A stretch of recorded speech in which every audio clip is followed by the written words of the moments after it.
उत्तराखंड के केदारनाथ और बद्रीनाथ में मास्टर प्लान के तहत भवनों का निर्माण कराया जा रहा है। इसको लेकर के कुछ लोगों को आपत्ति है और आज इसको लेकर के एक बड़ा प्रदर्शन भी हुआ।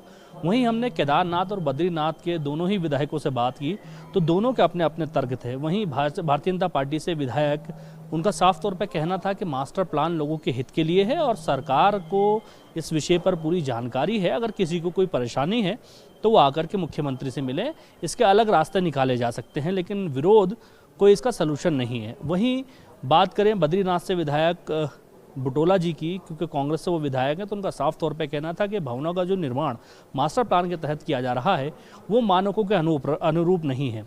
एक तरफ तो सरकारी बिल्डिंगों को 9 मीटर ऊंचा तक बनाया जा रहा है, वहीं जो कमर्शियल बिल्डिंग है प्राइवेट लोगों की, उनको केवल 6 मीटर 6.5 मीटर की परमिशन दी जा रही है। ऐसे में लोगों का विरोध है और लोग इस मास्टर प्लान से खुश नहीं दिखाई दे रहे हैं। देखो, मैं कल ही वहाँ के तमाम लोगों को मिल के आए हैं, वहाँ पे एक समस्या नहीं है।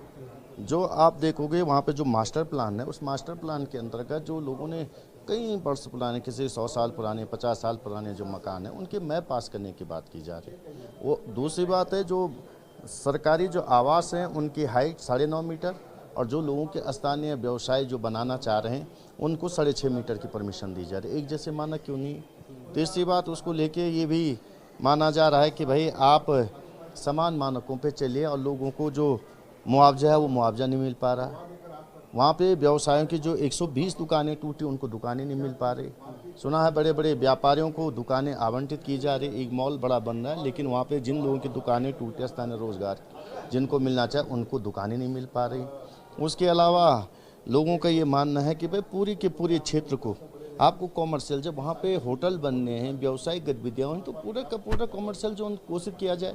लोगों को मैप पास कराने में दिक्कतें आ रही हैं, लोगों को अपने भूमि का जो लैंड यूज चेंज है उसमें दिक्कतें आ रही हैं। तो इस दिक्कतों को दूर कर कौन करेगा?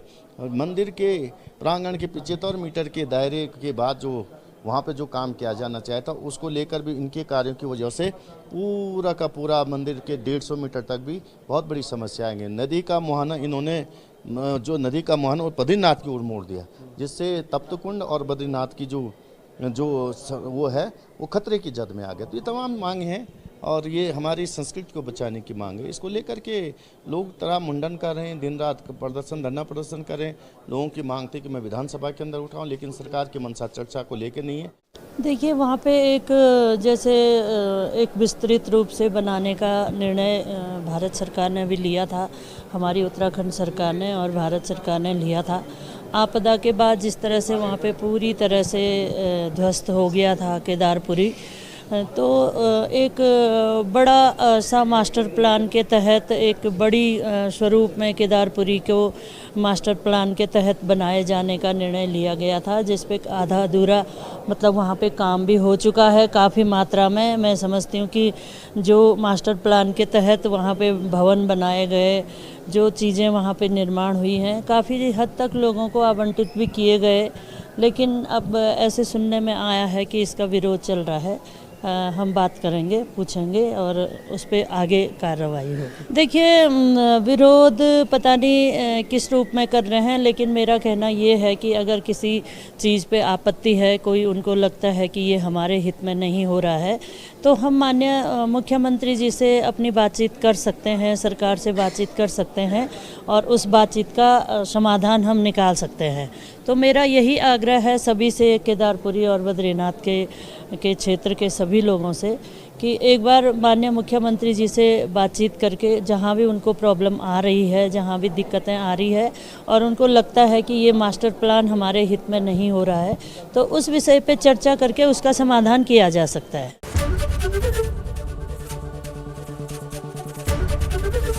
एबीपी गंगा, खबर आपकी, जुबान आपकी।